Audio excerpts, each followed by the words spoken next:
You're listening to the Unlocking Africa podcast. And so I got a one-way ticket to East Africa, Kampala at the time, and 3 weeks turned out to be a 5 month journey that then turned out to be the beginning of what then became Brighter. Brighter produces this annual Africa investment report, which is probably one of the most widely read reports worldwide on Africa with thousands of downloads.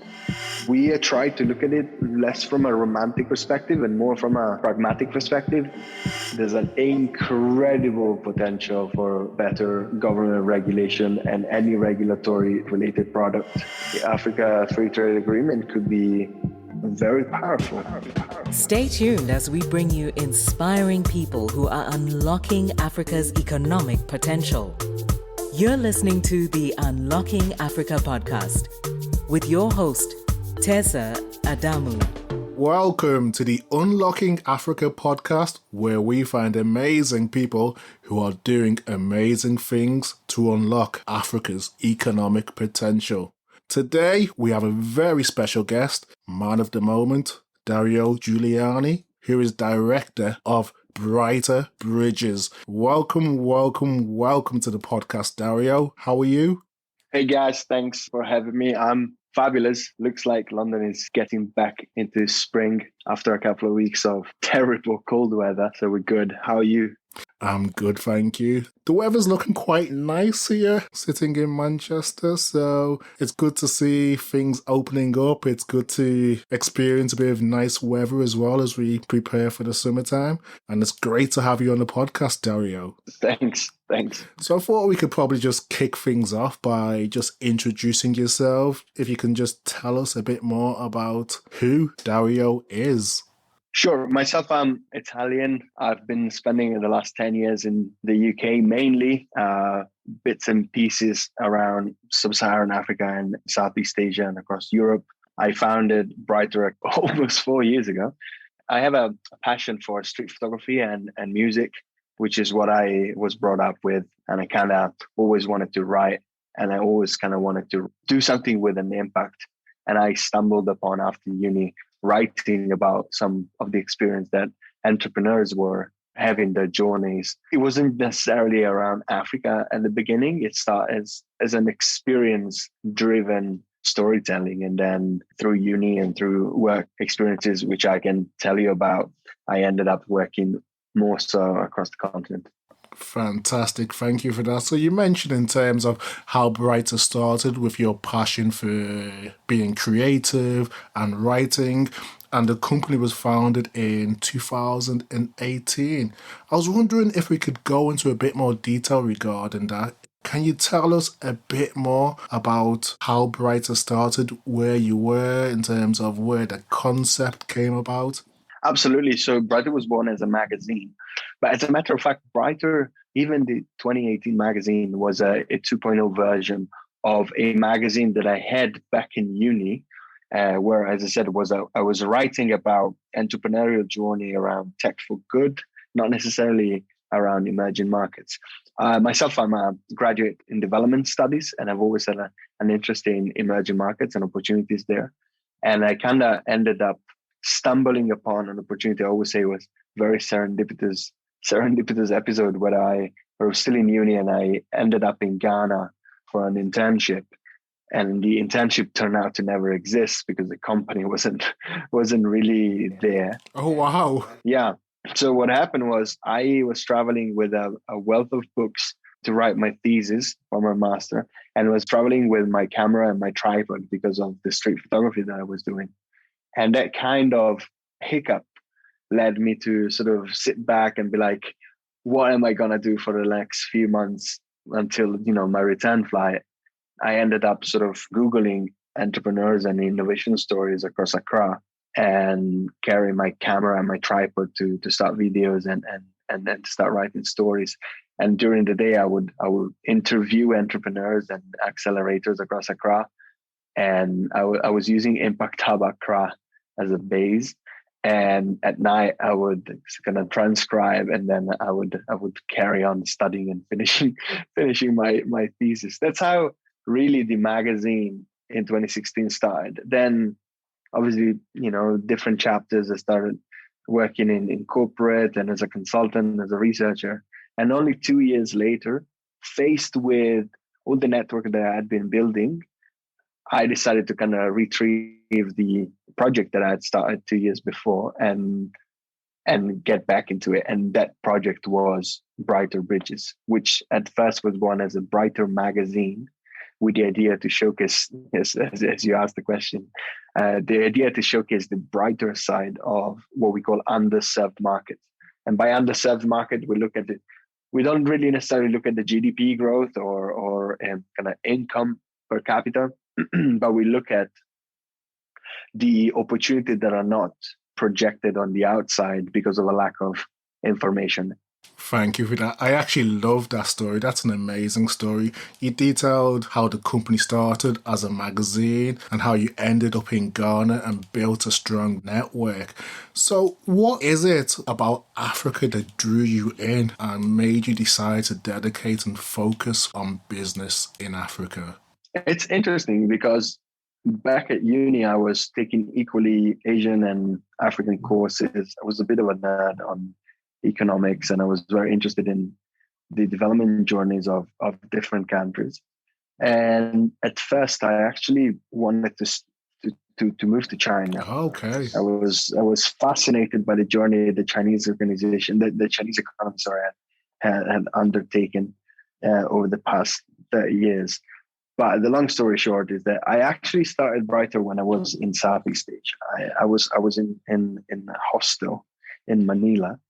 And that's when Brighter really was born, off the back of kind of inspiration that I've had. I remember like having this name Brighter beating in my head.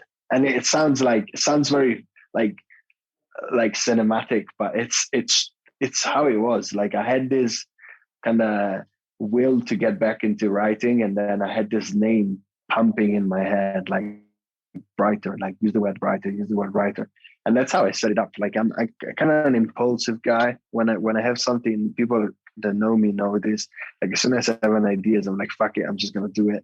And then maybe I don't see it through to the end, but I get it started, right?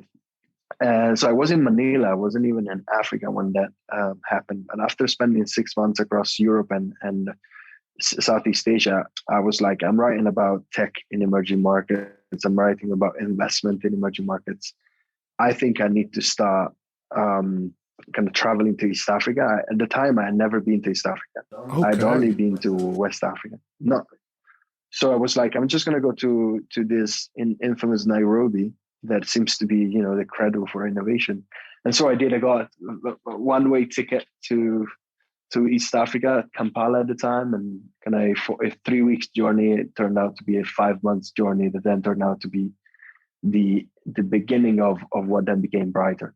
So you touched upon there, you spent a lot of time traveling around East Africa, specifically Nairobi. I know you spend a lot of time between UK and Kenya.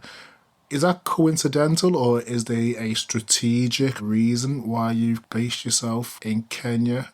I mean, Kenya is fabulous, and East Africa is fabulous, and I do love the weather there. But the truth is, my team is in Kenya, and Nairobi in East Africa is probably one of the most interconnected locations. Yes, where you can travel from, where you can meet people. A lot of meeting corporates, funds, the UN headquarters and regional headquarters is based there. So that was the decision that led me, sort of the factors that led me to decide to set up Brighter Bridges Africa and start hiring the team there. Since then, we've actually expanded. We have presence in Lagos, and we have also someone in South Africa. But Kenya was the first one. It was a bit of love at first sight. I wouldn't say it's pleasure only. It's very much rational behind having a team, behind being able to travel around, being connected to the rest of the continent. Thank you for that. You've mentioned in terms of Nairobi being extremely or well interconnected, your team's based there. In general, it's a great place to live, which I'm sure has played a huge part in the development and growth of Brighter. One thing I've seen recently is that you describe Brighter as a data aggregator and visualizer. Can you explain what that means, obviously, for those of us out there who aren't aware? So I have to say, I think the narrative around Brighter is going to change over time. We started out very much aggregating data and visualizing them. Brighter started, the data collection and the data aggregation started from day one. I remember when we began, I was doing with someone who was helping me out actually at the beginning, these visualizations. And then I had this spreadsheet where I was starting to collect names of people and names of companies. Because at the time, obviously, I wasn't as networked as I am today, right? So I had to kind of start from somewhere. This was that summer 2018 when I was traveling around. So at the time, it was very much aggregating data and visualizing it. I would say that probably Brighter has been through a number of chapters in its life now that we're about to hit our 3 years and a half. And we're more towards like the idea of market intelligence and market insights as opposed to necessarily aggregation, because there's a lot of analysis and thought leadership that comes out of the products that we have. We have over like 100 leading names as clients, and we work with a lot of like governments, corporates, funds, and this has kind of shaped the trajectory that we've been on. Thank you for that. So you detailed how you started Brighter, the evolution of Brighter, and the different chapters of the company. I wanted to go into a bit of detail regarding collecting data. I was wondering if you can give us like a brief overview of how you currently collect data in Africa, and has that process changed through the years? Starting from a second question, yes, the process has changed through the years. How do we start? It was very much manual at first. It was very much analysis and analyst driven. Over time, obviously, as the name began to sort of become bigger, the brand grew and our network grew. We started having more access to direct input from investor, corporates, startups themselves, entrepreneurs, hubs. And this kind of led us to adopt new, more direct approaches. Brighter produces this annual Africa Investment Report, which is probably one of the most widely read reports worldwide on Africa, with like thousands and thousands of downloads. And this is done in a strong partnership with hundreds of investors every year that have, maybe not hundreds in that specific reports, but throughout the year we do get data and collaborate with hundreds of investors, and this has been a constant theme in the last few years. And then finally, just by way of upgrading our work and launching a Brighter Intelligence platform, which is probably one of them, if not the market-leading digital front-facing platform that is doing market intelligence on the continent, is automation and a number of technological kind of elements that allow us to streamline the process. Wow, that's extremely impressive. So you've detailed the process of gathering data and how that has changed through the years. When gathering data, there is usually a purpose, such as testing a hypothesis or evaluating an outcome. When you're gathering data, what is your purpose? What are you looking to drive when gathering data in Africa? I think at the very bare minimum, we try to fulfill the purpose of what the name of the company is, which is showcasing a brighter side to these markets where a lot of the information is very biased and is very sort of limited to a type of narrative that isn't exactly a forward-looking narrative. I'm talking about Africa, but other regions and markets that unfortunately are not well discovered across the world. And we try to look at it less from a romantic perspective and more from a pragmatic perspective. And simply put, a lack of information and a lack of confidence and a lack of awareness about what happens across a certain market limits the opportunity that there is for creativity, business investment, and simply generating value in tangible ways. You've kind of detailed it in terms of the purpose of collecting data to inform or give people the knowledge of what is actually happening on the continent. I think you previously mentioned in the conversation in terms of the content that you produce is widely respected, recognized, and widely shared and downloaded. For example, the maps that you create that give us that great visual representation of the investment landscape in Africa. I was wondering if we could speak a bit about that. They are great pieces of content, packed with information and just general insight that is hard to gather. How did you come up with that concept, and what have been some of the positive outcomes from that piece of work? So maps are simply like one of the ways to visualize a lot of data. I've always been a very visual person. Brilliant. I'm a person who struggles a lot with focus, and those who know me will agree and nod and probably laugh at it. But I have to say that it's one thing that keeps me focused and has always kept me focused has been either editing photos, the photos I was taking, or building PowerPoints. So I've always been driven by this kind of visual approach, and the maps were simply one of the representation of the ecosystem. The maps at first came out as a visualization for the articles that I was writing on the magazine. Okay, so that's how the first map in August 2018 actually came into being. And from that moment onwards, like I managed to sort of be able to lock a person that was living with me at the time, who was a designer, and help. It was true. This is probably the funny part of the story. And she was helping me put together all these maps because I was producing one per week. Oh, And really? on top of that, so I was doing all the first maps, like they were coming together every week. And this meant every week doing analysis, every week doing research, every week scouting, every week understanding like what to visualize, who would apply, and so on. So there was the very beginning of Brighter, I would say, in the first few months, and then the maps took a life of their own, I have to say, and I was very happy to see this, because they obviously grew into not necessarily, the map haven't grown too much into anything else beyond the maps themselves. I mean, we still do maps, and they are very similar to what to 1.0 version. I would say probably we have this digital version on the platform that effectively is an interactive type of map. But the map then led me to build out the company around insights and data collection and engagement with the ecosystem.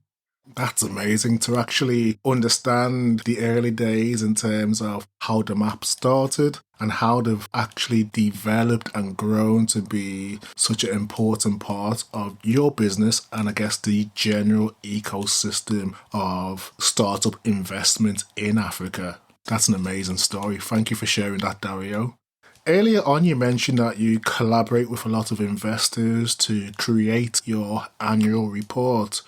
I wanted to touch upon some of the collaborations that you've been involved in over the last couple of years. You've been working with, is it the UK Nigeria Tech Hub to build an open source and reliable data infrastructure? Yeah, so Brother has been doing quite a bit of software work over the past few years, and one of these has been in collaboration with some governments, and the UK Nigeria Tech Hub is one of those. We're actually on the phone with them this morning, and the interesting bit is that this type of software collaboration and platform collaboration then lead us to engage further with the ecosystem and really show, like, we're a very targeted company, and by targeted I mean targeted at the development of our ecosystem. So we know it, we visualize it, we study it, we project it on the outside, we collaborate with the media, and this kind of combined strategy has really proven to be very fruitful in the early days, especially when, like, right now you see a lot of players kind of trying to do similar work, but in the very beginning, like, it wasn't as many. And it's very interesting to see how this has become right now, like, one of the best practices and one of the practices out there. Brighter works with a lot of governments and government agencies and development agencies. And like, I think something that is interesting is that both the private and the public sector recently have tried to kind of shift towards supporting entrepreneurship and innovation and technology as Yes. kind of a paradigm shift that has happened worldwide, I would say, towards more sustainability and autonomy versus kind of totally funded, government funded programs, which are still out there, but they are still a limited chunk of like an ever more limited chunk of total funding out there. Brilliant. Thank you for detailing your work with the UK Nigeria Tech Hub. You mentioned there that you work with a lot of government and government agencies, and obviously collaboration is a big part of what you do in terms of the work or the service that you deliver. Yes.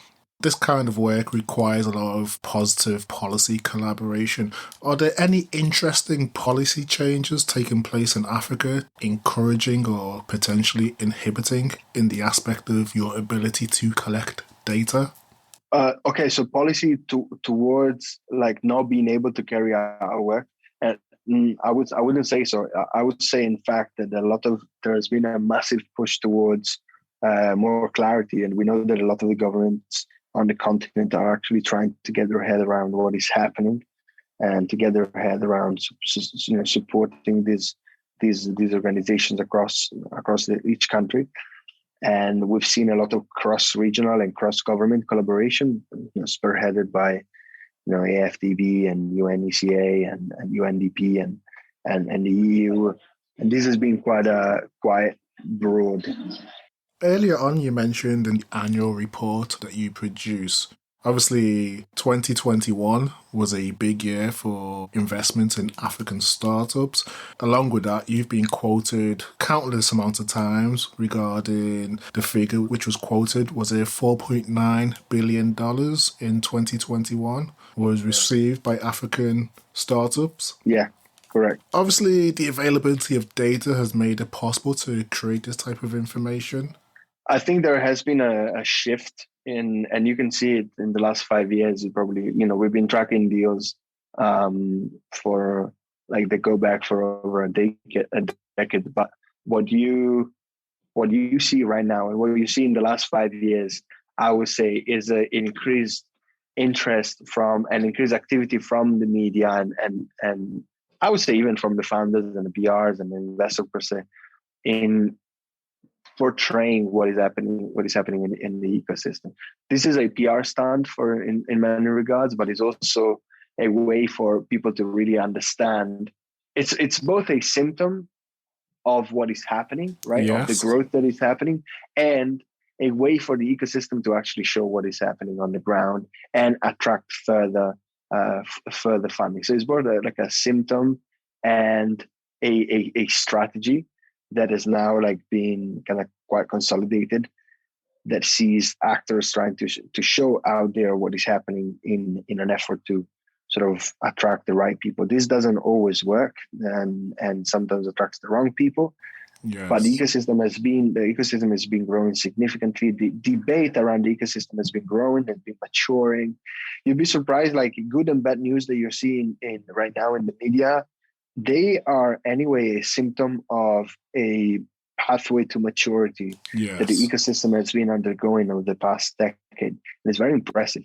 But what I was saying is that if you look beyond 5 years ago, you will see that the numbers are far lower, and they're far lower for two reasons. They're not just lower because the resources were lower, but also because obviously the coverage was far more kind of reduced than it is right now. Like right now, you have like at least 5 or 6 major media doing this work. So you detailed there in terms of the increased coverage, there's more debate, and obviously the maturity in the ecosystem. So I'm assuming with this report, there's a lot of focus, attention, a lot of people critically analyze the report. What significant things have you learned or gained from this report? I mean, there are some findings that I'm really excited about. One being the interest of corporates in the space. Corporates are entering the continent not just as investors, but also as capacity builders, because obviously they are building their own capabilities, their own teams. And this leads to a far larger deployment of resources, because when a company starts building offices and then starts hiring in the order of hundreds and setting up a distribution channels and partners, like that's real money being distributed. I think there's something that is hardly ever discussed, because everyone talks always about setting up businesses, but the very availability of products across the continent, yes, where historically, like, there hasn't been the ability to access certain goods because of the cost and the impossibility of getting them there, is a very important aspect. So the fact that now you have bigger brands arriving and being able to strike partnership with the corporates or with startups or with service providers that then in turn allow them to distribute their products and let customers access products that before were not available to them, I think there's a massive win, and people are not really talking about it too much. Like, the availability of products that there is right now is far higher than there has been ever in the history of the continent. It's a very important factor that should be discussed a bit more.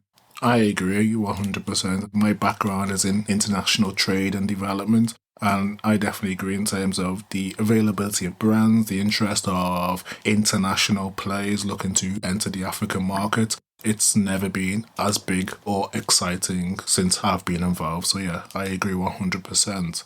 With regard to the investment space, a lot of the growth is within the fintech space. I was just wondering, from your perspective, what are some of the most encouraging and interesting aspects of Africa's technology landscape that people are probably not aware of? I mean, hundreds. Which ones excite you? It's far easier to say what's going on than what's not going on, because what's not going on, A, is not been discovered, and two, is usually hidden and under-resourced, and it cannot really express its full potential, right?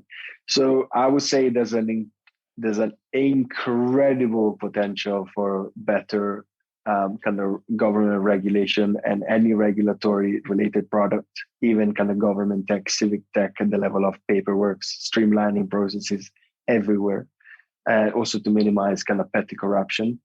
And then something that could be also maximized is investment in logistics, cross-border. So cross-border still remains a lot of very problem. We need to bear in mind that a lot of Africa is landlocked, and like many of the landlocked countries remain some of the poorest countries on the planet. And one of the causes for this is, aside from a historical factors, geographical factors such as not being able to transact beyond the continent, beyond the neighboring countries, because of already like intra-Africa existing costs, and also like the existing, for instance, rising costs in logistics, et cetera, or like inflation because their currencies are devaluating. There is a huge issue. And improving cross-border transaction from a financial technology perspective, also logistics perspective, is very important. And then finally, I would say food production. There's a lot of interest in ag tech, and I think there's less interest in food production. And people say Africa is the breadbasket of the world, right? Or could be. And a lot of the arable land is in Africa, and a lot of the rains that are needed are in Africa, and so on. But the landscape is still both metaphorical landscape from a business perspective and actual morphological landscape. It's very complicated to get the food around, not getting the food to rot, and being able to get the consumer from production all the way to the market. And I think food security is very serious. We were very proud of a partnership we did with the World Food Program last year.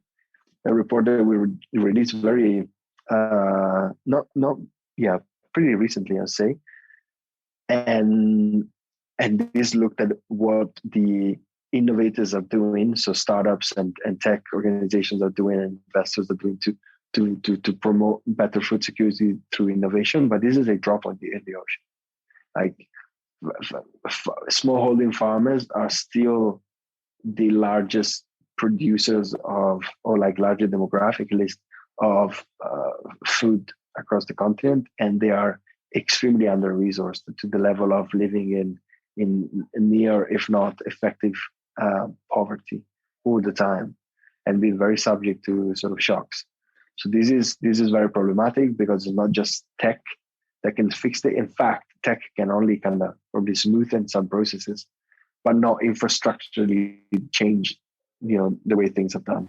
Thank you for that piece of insight. So you touched upon some of the opportunities in logistics and agriculture and the risks, challenges and opportunities from a business perspective. So if we look at it from a non-business point of view, what are some of the social goods that you've seen your data can be used for? I would probably say we've been working with a lot of impact-focused organizations, government foundations, impact funds, and we provide them with also insights into which companies are claiming to be sort of impact-driven. We've done quite a lot of work on healthcare, quite a lot of work on clean tech, and we like to think that we are playing a role in the changing narrative around the opportunities for innovation to be also impactful from a socioeconomic and environmental point of view. But at the same time, we're a data company.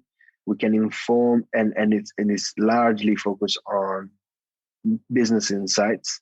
So that kind of you can probably get via proxies to where you want to get to, in terms of purpose of what you would be doing with the data that we have. But we do still do a fair amount of work with foundations and impact-driven organizations. I like that. Going back to some of the great partnerships that you have or you've been involved in, you're also involved with a lot of organizations who have a clear agenda for social good and impact in ESG. If we look at that from a different perspective in terms of innovation, future, the way the market or the ecosystem is, what data-driven trends in Africa are you currently excited about? I think something around the ability of talent across Africa to now be involved in the job market globally, also kind of as a process that has been fastened somewhat by COVID, as a movement towards kind of letting the world realize that a lot of the interaction can happen actually via online, and this means also offering working services. So I think there's a huge potential for, especially because of the unemployment rates that are across the continent, the opportunity to find work as millions and millions of other people worldwide through remote jobs. This is one. The other one is to be fair, I think this is one of the main ones. I don't want to say obvious things like, oh, there's a great demographic group. Everyone is saying the same thing. Yes, it's great. It's great, but it's also very problematic because there's people are consumers, but they're also like people need to eat, and they need to, they need to have lives, and they need to be able to satisfy their family. And this means having the proper job. So it's like having a larger demographic is great, but it's not like all nice and shiny necessarily.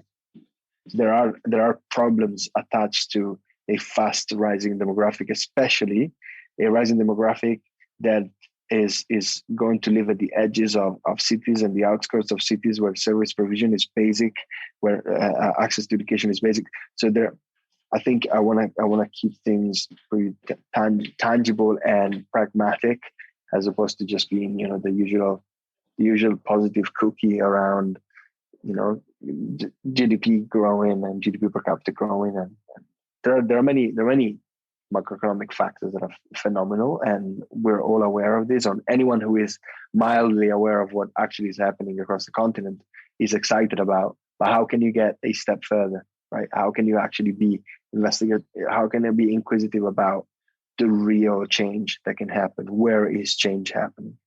I think if things are, people get things right and the government get things right, the Africa Free Trade Agreement could be very powerful. We need to see it through. We need to see law enforcement. We need to see, all different actors cooperating towards the same goal. I agree. I think you've touched on two very important facts there in terms of growing population or demographic and employment. Obviously, the two are linked. a rising demographic or population is not a negative if there's employment available. So I guess if we keep to the theme of the future of Africa, I know this is quite a wide question, but where do you see Africa in 5 years' time from a data perspective? Where do you think that area of the market will be heading? I think it depends on what you define as data. So if you define as data as more information like Brighter is doing, or like the media are doing across the continent, or other options are the rise of homegrown data centers with several organizations spending hundreds of millions of dollars into building servers and data sets on the continent, all the way to like the bigger organizations such as Google and Facebook and I would say probably many of the big techs and governments that are laying out submarine cables that are bringing fast internet to the continent everywhere. Yes, I guess, data is so wide-ranging. So, I mean, maybe if we stick to the theme in terms of what it is that you're doing at Brighter specifically, where do you see your work? Where do you see Brighter Bridges in 5 years' time? I hope ultimately Brighter Bridges will have facilitated hundreds of or thousands of decisions within 5 years, and its data will remain a point of reference. I'm a very grounded person. I don't want to be like, we are the best and will always be the best. The market changes. I think Brighter has achieved a very important status today as a point of reference for hundreds and actually thousands of organizations and students and corporates and investors worldwide. We are expanding our geographical scope to include opportunities in other emerging markets and their kind of relations with Africa. It has been going on for the past 2 years already, a bit in a more silent mode. And I believe if the team keeps growing the way it's growing, like we're probably going to have dozens of people within 5 years of scattered across the continent and across Asia providing services. Market intelligence is going to be needed for the foreseeable future. And as the market grows, market intelligence is going to be needed more, right? Market intelligence is not only needed right now because we've built, because we are servicing an underserved market. Market intelligence will actually be more needed the moment the market grows and is going to become more needy, right? Needy for information. That's a great vision. And I think in terms of what you've achieved and the massive impact you've made, especially in 2021 with that report, which is being quoted and referenced in so many different outlets, I think what you've just stated there is achievable. And I think you'll probably achieve even more in the next 5 to 10 years. So I'm definitely keeping a close eye. I like to read your insights and the information that you provide because it's extremely vital to the whole ecosystem with regards to African startups. Thanks. Quote of the week. One thing which I've kept as part of the podcast is I ask, as people, we often have quotes, mantras, proverbs, or even affirmations that keep us going when times are hard. Do you have one that you can share with us today? I like to live by a proverb. It's not really a proverb. It's a quote from a book, a German book of 19th century, probably 18th century, and it goes around how people are the same everywhere, and this is something I live by, and something people often forget. Like people are people, no matter what they are, and I like to think that if you enable people.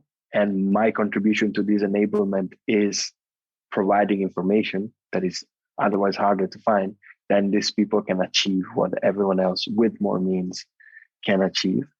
And I would say this is probably my utmost, my North Star when it comes to philosophy. I like that one. I guess sometimes we do have to always circle back and go back to the basics and remember that people are people. You treat people with respect and approach people the same, and I guess it comes back in equal measures. So, no, brilliant. I like that one. Thanks. So it comes from my heart. Like honestly, it wasn't crafted. I just read it at the very bottom of the listings. Brilliant. So as we're coming to the end of the conversation, I was wondering, do you have any closing remarks, final calls to action for anyone who's interested in data in Africa, interested in brighter bridges, interested in understanding the Africa investment kind of landscape or ecosystem? We're living in interesting days. There is opportunity to build at large. There is opportunity to jump on the bandwagon as everyone else, because today is still going to be early for the next 10 years, and places, across Africa are just being built. Yeah. And so there's a lot of hype, but there's a lot of awareness. I think the system is coming to maturity. I don't think I have a specific agenda or a specific kind of way forward for people. I think creativity can be let loose right now because it can deliver a lot of results. I can see young and old organizations and people kind of venturing the space with more or less results, but everyone seems to be really progressing from a 20-year-old recent graduate or barely graduates that launched their magazine or the launch. Brighton was born out of really nothing. I probably had like a grand in my account, like when I started Brighton, like it was, and I'm being optimistic, and people can do things right now because things are happening, and initiative is very welcome right now, so long as it's sort of coming from a position of from a good heart and from a good intention. And then you'll probably mess up along the way, or along the way things will change. And I'm talking probably to like younger people. When I started Brighton, I was 25. And when I started the magazine, I was 23. And so I think there are a lot of people that have resources, there are a lot of people that have good intentions, there are a lot of people that now can benefit from much wider information and infrastructure, soft and hard, on the continent. And I think it's very important that this is a message that gets put forward. Thank you. Amazing. That is a great way to close today's conversation. That has been an informative and insightful conversation. So I know you're in high demand due to the fantastic work that you're doing in Africa. So thank you for taking some time out and joining us today, Dario. Thank you very much, buddy. So we'll speak soon, and best of luck. Cheers, buddy. Bye-bye. Bye-bye. Thank you to everyone who has listened and stayed tuned to the podcast. If you've enjoyed this episode, please subscribe, share, or tell a friend about it. You can also rate, review us in Apple Podcasts or wherever you download your podcast. Thank you, and see you next week for the Unlocking Africa podcast.